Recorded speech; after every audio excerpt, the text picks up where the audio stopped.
Welcome, everybody. This is our Heat Call, the first of every month. Nikki and I share a back and forth, and we do some really kind of fun things. And today we're going to talk a little bit about working the Juice Plus business during the holidays. You know, I tell you what, when you're working during the holidays, what happens is you get so wound up with everything you have to do that sometimes you lose track of the fact that this is the best time to work your Juice Plus business. A lot of people kind of give up during these days.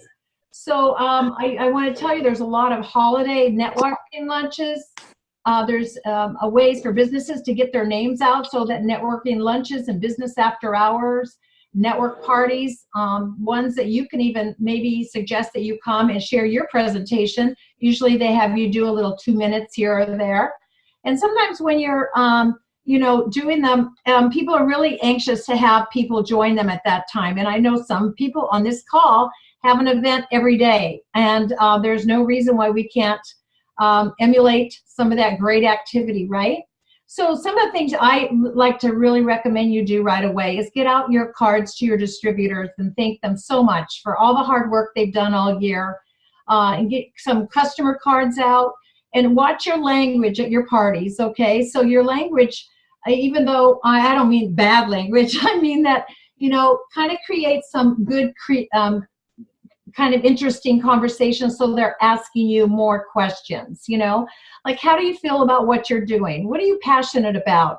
And make sure that, your business fulfills that passion, so that you want to make sure that you're always have that upbeat kind of like open relationship with the people that you're talking about. You might even say, oh my gosh, I got to talk to you about something after the New Year's. How about if we get together after the New Year's? And you can make a date right there and then. I got my cell phone. Let's do it. Let's just dial us both in. I would love to get together and share with you what I'm doing. I'm super excited, especially if they say something like, I don't really like what I'm doing. I think I'd want to do something different. So, I think that's a really good idea. Also, you want to get together with those people that are selling candles and clothes and purses and things like that, because these networking booths kind of like have this like open relationship with other networking companies. And a lot of times they're open to seeing what you have to do. I've gotten probably 3 distributors from people who were dissatisfied at the end of December about what they were doing. So I would just have your antennas up, have your reindeer ears up, so that you can maybe take notice of some people that might want to, maybe join you, or maybe look into joining you after the first of the year. I think that this is a great month for seed planting. And so, I always try to keep something in my purse, like shake samples, CDs with big red ribbons around them. And you're seeing a lot of people. This is the height of your social season, right? Whoa. What happened? I don't know. Anyway, this is the height of your social season. I think somebody must have just tuned in, and then we have to probably mute it out.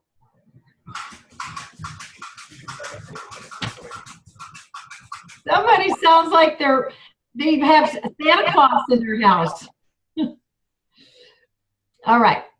So, so if it's appropriate, you can talk about Juice Plus with your family and friends at a party. But if you sense they're not much like, they're feeling like they're being sold or something, you want to make sure that you're really sharing mostly about how it's affecting people and the people that you love. And you might want to say, maybe, like I said, this is not the time to talk about it. Let's party. I want to get together with you. A lot of times that's called the takeaway, and it can be very effective, and it also honors people where they're at. So how about the 1-2 punch? Okay, you might want to say, like I've done this in the past. I've sent people out cards, and I'll say, I'll send you a bag of shake or a $10 referral coupon to Trader Joe's if you can refer some people that might want to take a look at improving their health. I know you've experienced wonderful health, and I just want to offer that to you. If you can share with me some of the people, and maybe I can tell them that you have given me permission to talk to them.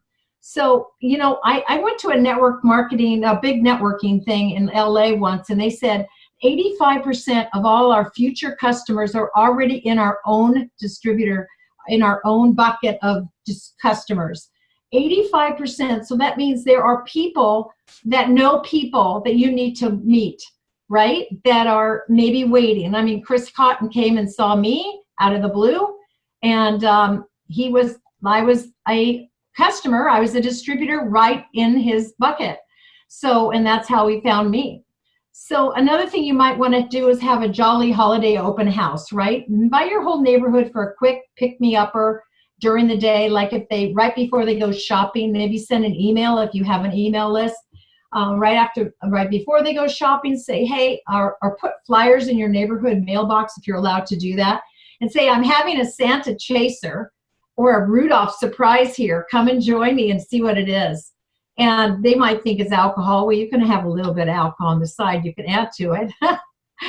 But you might want to look at possibly, you know, having that vanilla with whole red strawberries, you know, in them to represent Santa's jacket, or a Rudolph surprise with some cherries inside a chocolate one, so for Rudolph's nose, right? And have that stack of CDs wrapped by the door for them to go. And really all you're doing is greeting them, loving on them, and then just letting them experience your kindness, right? This is the time of the year that we want to just be kind and cordial and just set the intention that we're paying attention, as God is in the universe has given us a great way of sending us all that we want at this time of the year. And so I really believe that we should just take note of being that kind person, so that we have many, many other people that maybe want to share the gift of health with others that we come in contact with. So I didn't want to take up too much time.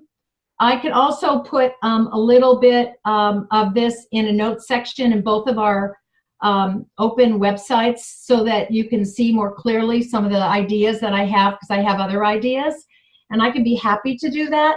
But I want to introduce to you somebody I met, and it happens to be a girlfriend of mine just got engaged to one of the guys that has traveled the world with Jim Rohn. And he offered to do a little bit of an introduction to himself to all of our NMDs in Phoenix. And so we haven't really put this out, but I really want so badly for you guys to hear a little bit of him and a little bit of his coaching. He speaks to groups as small as 100 and as large as 25,000. He has, you know, his clients are who's of American business.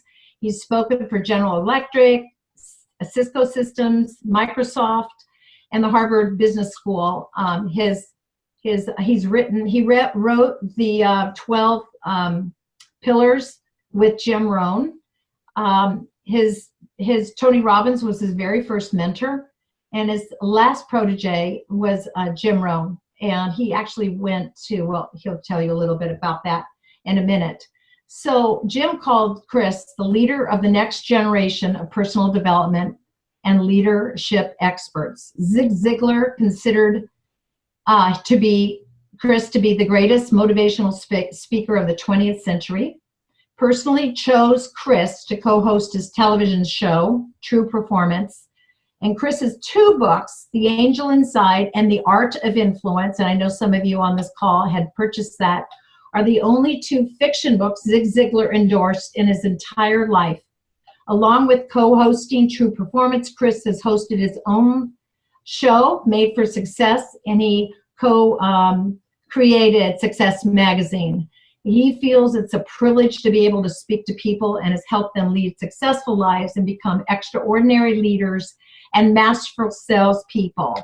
So I'm going to share my screen right now so that we can hear all about Chris.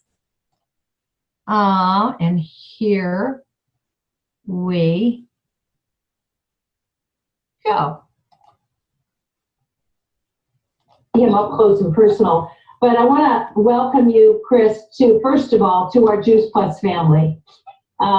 Chris is now taking Juice Plus.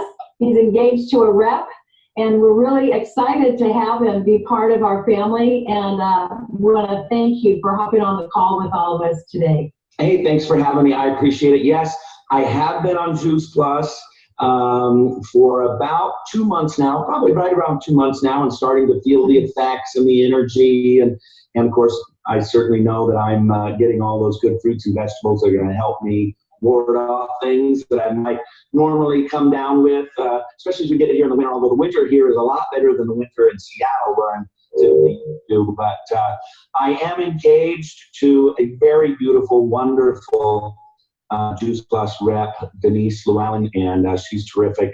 And so she's the one who's really gotten me involved. I've known Jeff Roberti for quite some time. He and I connected through the Success Magazine and the Jim Rohn connection. In fact, Jeff and I actually had lunch together the day after Jim Rohn's memorial service in Anaheim. So I've been very well aware of your company, and so it's super exciting to be able to be here and to start participating and to start sharing with you. So I appreciate the opportunity. I have about 15, 20 minutes, and I want to share with you really what I share all around the world. It's been the primary message that I've shared for the last 10 years or so. And it's about influence. Now, influence is one of those things that I think everybody they can use it in a sentence, of course, they can spell it, they can kind of give you a definition, but I'm not so sure that everybody realizes what influence really is and how influence really takes place. So I want to give you just a working definition before we get started, or as we get started. Working definition of influence is the ability to change another person's thoughts, beliefs, or actions. The ability to change another person's thoughts, beliefs, or actions. So I always ask, how would you like to be able to change your spouse's thoughts, beliefs, and actions? That would be great, right? Or those of you who have teenagers, how would you like to be able to change your thoughts, beliefs, and actions? That would be great. But as you're building your Juice Plus business, how would you like to be able to be more effective at changing other people's thoughts, beliefs, and actions, right? Their thoughts maybe about taking supplements, taking vitamins, their thoughts about health, those kinds of things. Because as you know, I'm sure even better than I do, a lot of people are not particularly concerned with their health. And that's what your revolution is really about, is helping people understand just how important that is. Or their beliefs, maybe their beliefs about, let's say you're talking to them about getting in and building a business with you. They might have different beliefs about home-based businesses or things like that. And then certainly their actions, actually starting to take Juice Plus and putting those good things into their body and creating that health that they can certainly have by utilizing your product. So it would be really great if we had more influence, right? The ability to change other people's thoughts, beliefs, and actions in order to help you build your business.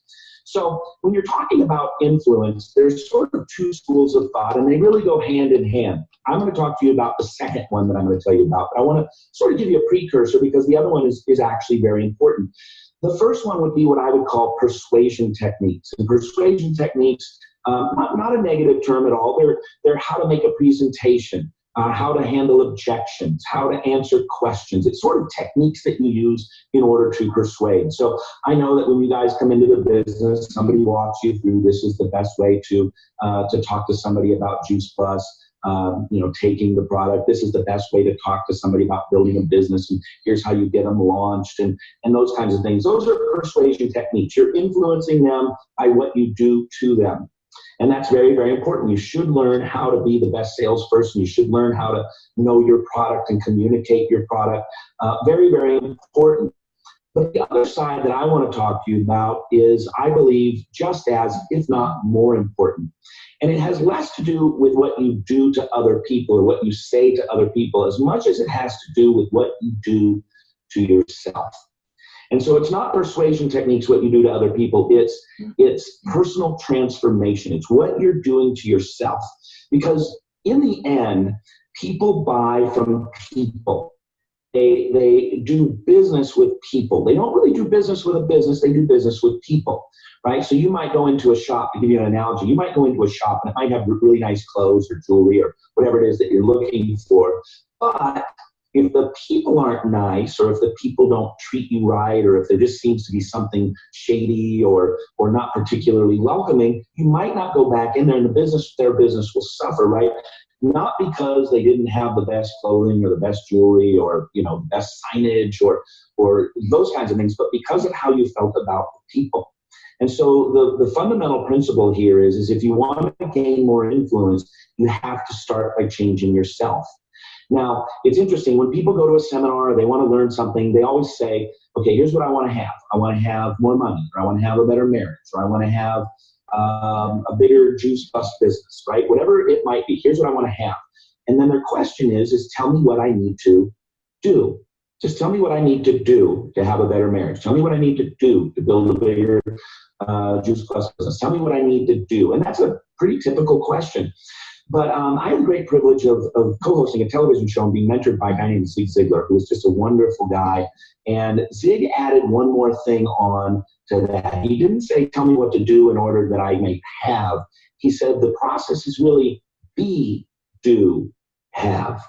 And so even deeper than tell me what to do is tell me what to be, or tell me how to be. And that's where we get to that real character place, right? And so it's very, very important. And I want to share with you, just for the next 10 minutes or so, 4 main things that we can work on. These come from my book, The Art of Influence. And it's how to be in and of yourself. And as we work on ourselves, we develop that personal transformation, that personal development. That's what is going to allow us to be able to influence other people, right? And so just teaching people skill sets is not enough, because if they don't get that character formation down, then ultimately the underlying character deformation, it takes away from their ability to build their business or have a marriage or make wealth or any of those kinds of things that we might want to have. So what are they? I want to teach you how to gain trust, respect, admiration, and loyalty. Just these are going to be very high-level bullet points. In my speeches, I go much more in depth and walk people through it. I want to just give you a basic understanding, and then really just in my speeches, I always do this. I hold up the mirror. So I hold up my hands and I say, just take a look in the mirror. So that's what I want to have you do today, is just take a look in the mirror and ask yourself the question, am I walking in these 4 things that will help me gain trust, respect, admiration, and loyalty? So if we wanted those 4 things, what would we need to do? Well, the first one is always the first one. The other 3 you can put in whatever order that you want to, but the first one is always the first one, and that's integrity. Integrity builds trust. So the most important thing you can do to build a business, build a life, is to have integrity. Now, integrity is another one of those words that anybody can give a definition, or they can give a definition, they can use it in a sentence. I'm not quite sure they know exactly what integrity is. And the best way to describe it is that integrity shares the root word with an old math term, integer. And an integer, if you remember from math, is a whole number. So to have integrity means to operate out of wholeness. It means that you're complete, or as I like to say, you're undivided. It means that you don't do one thing one time and do another thing another time. You don't treat one person one way, but you treat a different person a different way. It means that you're undivided. It means that you operate out of a single set of morals, ethics, and values. When we operate out of that single set of morals, ethics, and values, people are watching us all the time. They're watching us. They're looking at us. They want to see if we believe what we say we believe, right? And so if we say we believe something, but then we turn around and do something else, then it creates a crack in that integrity. Those of you who are parents, what's the worst thing you could ever hear from your kids, right? We hear that, we tell them to do something, and then they say, why should I do it? You don't, right? Maybe you're yelling at your kids. Stop, you're yelling. Quit yelling at each other. And your kids look at you and go, you're yelling at us right now. That's the worst thing that we as parents ever wanted to hear, was when they would say, well, wait a minute, you're not doing it. Because we want to live out of integrity as we lead our kids. We want to live out of integrity as we lead our businesses, as we operate in the community, all those kinds of things. It's very, very important for us to be single-minded, not double-minded, not operating out of situational ethics. It means you don't tell the truth sometimes and lie sometimes, those kinds of things. So it's very important for us to look in the mirror and ask ourselves, am I operating out of integrity? Now, the other thing that I would challenge you to is, because I'm sure, most of the people, all the people on the call today, you're people of great moral character. But even people with great moral character can at times develop cracks in their integrity. These are just little things, right? And so oftentimes we give ourselves a pass on the integrity issue. We don't think about it as deeply as we could, because we don't have anything big and glaring right? None of you are going to get off this Zoom call and then go rob a Circle K, right? And so you're not going to think, well, I have a problem with stealing. I'm not robbing anybody or anything like that. But it's the little tiny things in our lives that grow up to be bigger things. Little cracks become big cracks. That's why we have structural engineers who are always looking at little cracks, because they don't want those cracks to just continue to develop and become bigger and bigger and bring down a structure. So integrity breeds trust. The second one that I want to talk to you about today that you can work on and take a look in the mirror about is your attitude, your personal attitude, your optimism. And the question is simple. Are you an optimist or are you a pessimist? Are you, as Zig Ziglar would say, are you a guy who brightens a room when you walk in, or do you brighten a room when you walk out? Because there are people that brighten a room when they walk out. We want to be, as leaders, we want to be positive, optimistic people. And positive, optimistic people, they have the admiration of other people, because other people admire people that can be positive even in negative circumstances. When you think about it, the fact is that anybody can be positive during positive circumstances. What really sets people apart, sets leaders apart, is that they're able to be positive even in negative circumstances, right? And the number one way that we show other people, whether we're positive or negative, whether we're an optimist or a pessimist, is through the words that we use.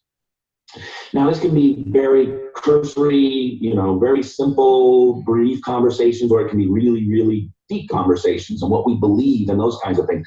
But I want you to do something for the next week. Just listen to yourself talk. Just listen to yourself talk. As you're talking, monitor yourself and say, am I positive or am I negative? Do I look for the hopeful side of things, or do I tend to be pessimistic and think that things aren't going to turn out the way that they should probably turn out? Because people are listening to you all the time. And this could be something very simple. Somebody comes up to you and they say, hey, how's it going? And you say, well, pretty good under the circumstances. Well, nobody wants to hang around you if you're under the circumstances. They're looking for people to go into business with who are above the circumstances, who can go around the circumstances, who can go through the circumstances. They're not looking for people who are going to be under the circumstances. Now, you don't have to be like this buddy of mine. He's a very successful person in the direct sales industry. In fact, the first time I ever met him, I was invited to his $9 million house on Lake Washington in Seattle. And we had a good discussion. We were talking about doing some business together. And he gave me his business card, and he said, call me in a couple of days. And it had his cell phone number on it. And I called him up a couple days later. His name was David. And he answered the phone, and I said, hey, David, it's Chris Widener. How are you doing? And I kid you not, I'm not embellishing this one bit. David says, hey, Chris, if I was any better, I'd have to be twins. And if I was somebody else, I'd be jealous of myself. And I just laughed out. I really laughed out loud. I thought, all right, if that works for you. Apparently, it did work for him. He was living in a $9 million house. So that really super overly positive, optimistic way, it worked for him, right? Now, that doesn't mean that we have to be that way. It means that we operate out of our own personality. We operate out of our own our own unique personality. Some people, you can get away with being really over the top like that. You're loud and boisterous, and people would think that was just you and who you are. But others of you are more quiet personalities, and if you showed up and said, hey, if I was any better, I'd have to be twin, people would think that was really strange, right? But we operate out of our own personal personality to make sure that we are, whether it's just in brief conversation or in very deep conversation, making sure that we're taking the very optimistic perspective in everything, looking for the good no matter what the situation. And that breeds admiration. So if we have integrity, it breeds trust. If we have positive optimism, it breeds admiration. The third one is service. And leaders and people who build big businesses are people who serve. Zig said that you can have anything you want in life if you just help enough other people get what they want out of life. And if you think about that, if you help enough other people, live that lifestyle of Jukes Plus, whether they're becoming customers or representatives or whatever, you help enough of those people do that, and you will be able to build your own long-term wealth, residual wealth, and build your business, right? So the more people you help, the better it is for you in terms of your business. So that's just a very simple principle. I'm writing my 18th book, and I know that the more people that I help through a book, the more money I make, because they buy the book, and then I get features and things like that. So it doesn't matter whether you're writing a book or building a Juice Plus business or running a retail shop. The more people you serve, the better it is for you, and you can have whatever it is that you want out of life. Right? So how do we do that? Well, there's an old principle, and I like to share it, and it's this. You consider other people's interests more important than your own. That comes from the Bible, comes from the book of Philippians, chapter 2, and it's straight out. It says, consider other people's interests more important than your own. And I find that to be so important for us. Now, it doesn't say don't consider your own interests. It doesn't mean become a welcome mat and all those kinds of things, but it does say that we should consider other people's interests more important than our own. So when we're talking to somebody, they're not thinking to themselves, well, this person's just trying to close me. This person's trying to sell me. They just want to make some money off of me, whatever. It's they really want to help me. And when they want to help me, that makes me want to be loyal to them. That's what service provides. Service provides loyalty. When people come on your team and you're building your team and they know that you are a servant leader, they are going to be very loyal to you. And it's really, really important for us to understand that. The last one that I'll share with you is excellence. So the first one was integrity. That breeds trust. The second one was optimism, and that breeds admiration. The third one was service, making sure that we're serving other people, and that creates loyalty. And then the last one is excellence, and excellence creates respect. People respect people who are excellent. In fact, people seek out people who are excellent. And here's what I mean by that. Let's say you're having financial troubles. If you're having financial troubles as a family, do you get off the end of the off-ramp of the freeway, find a guy holding a sign that says, we'll work for food, roll down your window and say, hey, can you give me some stock tips? No, you don't go to somebody who's poor and ask for stock tips. You go to somebody who is in the stock business or has millions of dollars or, makes a lot of money, or they own a bunch of apartment buildings. You say, tell me what you did, because we respect them because they've excelled in that area. Say you're having marriage problems. You and your spouse are having a hard time getting along. Do you go to the couple that you see bickering all the time? No, you go to that couple that's been married for 40 years and has made it through the hardships and all those kinds of things, right? Because we respect their opinion because they've excelled at it. If you want to lose weight, you go to somebody who's 100 pounds overweight. No, you go to somebody who's fit and has a fit lifestyle and knows how to exercise. And you say, hey, can you help me figure out how to eat? Can you help me how to figure out how to exercise? Why? Because we respect the excellence that they've achieved in that particular area. So what I would challenge you to do, and hold up the mirror and ask you to look in the mirror, is just look at your life and say, am I excelling? Am I excelling in every area that I can excel in? Now, here's the fact. We all excel in some areas to the detriment of other areas, right? You might find somebody who's very, very spiritual, but they're broke, right? Because they are excellent in the spiritual side, but they need to learn and grow in the financial side. You might find somebody who's really, really smart, but they're very, very overweight. They've worked on their mind, but they haven't worked on their body. So what I want us to do is just take a look at the whole totality of our lives, the spiritual side, the emotional side, the physical side, the relational side, the financial side, and then your Juice Plus business. Are you operating out of excellence? Are you raising your standard every chance that you get so that you're able to grow? Because as you grow those other areas that you might not necessarily excel in right now, what happens is people gain more respect for you. And the more respect they have, the more influence you have. Now, here's the thing that you have to understand. Who decides whether or not you have influence? Not you. You don't decide whether you have influence. The person who's being influenced decides whether or not you have influence.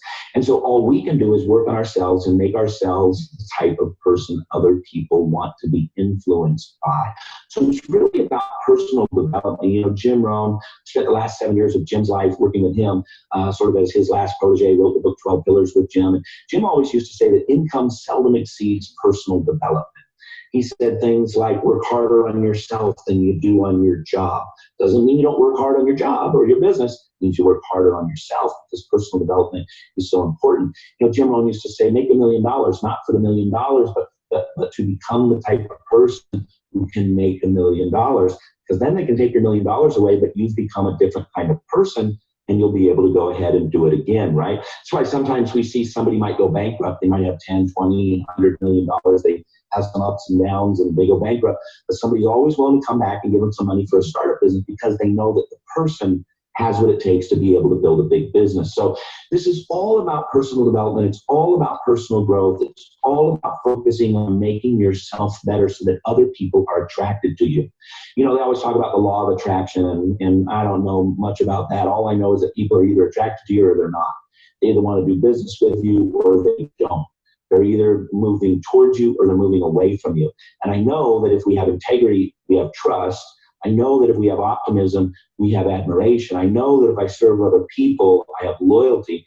I know that if I have excellence, people respect me. And I know that if I have trust, respect, admiration, and loyalty, people are going to say, I want you to influence me. I want to hear what you have to say. I want to hear about your business. I want to hear about what you think about life. And so if we want to be a person of influence, very, very important for us to focus in on those. So with that, I'll wrap it up a little bit. I'll turn it back over to you, Aleta, and just some real high-level thoughts on what it means to be a person of influence and how to focus on our character rather than just on our skill set. So Aleta, back over to you. All right. So what did you think? I know we're all muted. Wow, Aleta, I've taken lots and lots of notes. Excellent. Gosh, that was great. You know, the thing is, a lot of us on this call have not experienced brave leaders yet, but he really is like the bridge between what we need to be like in order to get to brave leaders, right? Even to get to the brave leaders program. So I really encourage all of us, myself included, to listen to this again since it's being recorded and to think about it during this month. Because, you know, at the end of this month, we're going to make some hard decisions. We're going to decide we're going to step it up. We're going to decide whether we're going to reach out to the people we love and care about and maybe just, pick up that heavy phone and talk to people that maybe haven't in a long time. So I just really am grateful to be able to share this with you because I just think the world of them. If you want to go onto his website, you can go on to chriswidener.com and you can see all kinds of trainings. So, and he's totally there for us. So I want to thank you all for being on the call tonight. And I want you all to enjoy this month. I think we still have heat calls this month, right? So, but we will be all together again the first week of January. And I want to thank you all for joining us tonight.